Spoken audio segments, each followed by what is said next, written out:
Napansin nyo rin ba na tumataas yung gauge ng temperature nyo? Ito ang temperature gauge ng Montero Sports 2010 model. Dapat mas mababa siya dun sa level sa gitna. Alamin natin kung bakit tumataas ang temperature gauge ng Montero.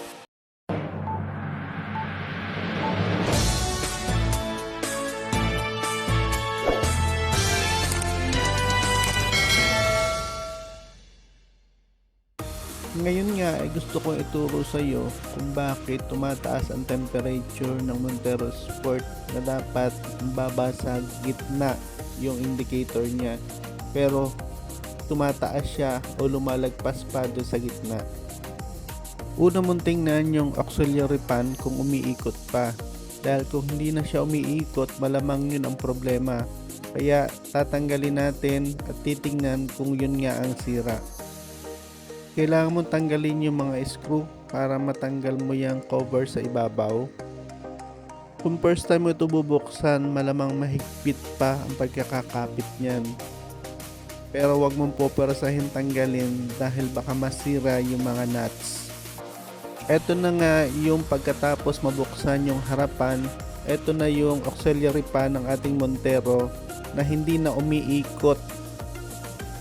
Kaya ito yung pinakauna nating titingnan at bibigyan ng solusyon para bumaba yung temperature. Kailangan mo lang kalasin yung nut at hugutin yung fan at tanggalin yung connection. Buong assembly ng auxiliary fan yung ating tatanggalin at ito yung pinakamotor niya, yung nasa ilalim. Tinanggal ko na yung LEC niyan. Kailangan mong tanggalin yung tornilyo ng motor para mahugot mo siya dyan sa housing na yan. At kasama mo rin tatanggalin yung kanyang wire. Naka-tie pa nga yan kaya kumuha pa ako ng gunting para maputol. Buti na lang nga naka-order ako sa Shopee ng motor ng auxiliary fan sa halagang 549 pesos lang. At yan na nga yung ilalagay ko kapalit ng nasirang motor.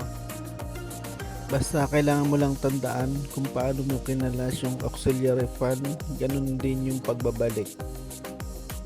Ingatan mo lang mahulog yung mga tornilyo na maliliit dahil baka pumasok sa ilalim ng makina.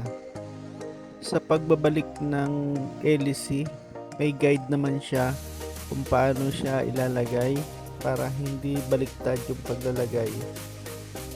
Yan nga yung LEC na yan, akala ko hindi kasukat nung motor na nabili ko.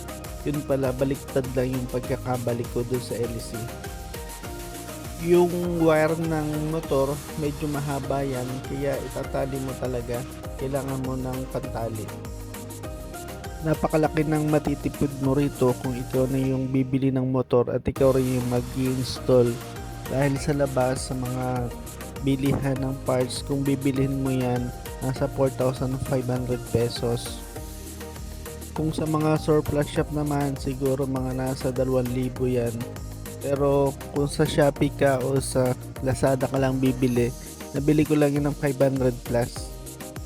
Malapit na nga nating matapos ang pagbabalik ng auxiliary fan at sana umandar ito. Kailangan mo lang i-secure ng maigi kapag ibinalik mo yung housing ng auxiliary fan dahil baka tumalsik ito. Eto na nga, binuhay ko na yung makina at kitang kita niyo naman umiikot na yung auxiliary fan na nagiging sanhi ng pag-init ng makina o pagtaas ng temperature. Yun lang, thank you for watching.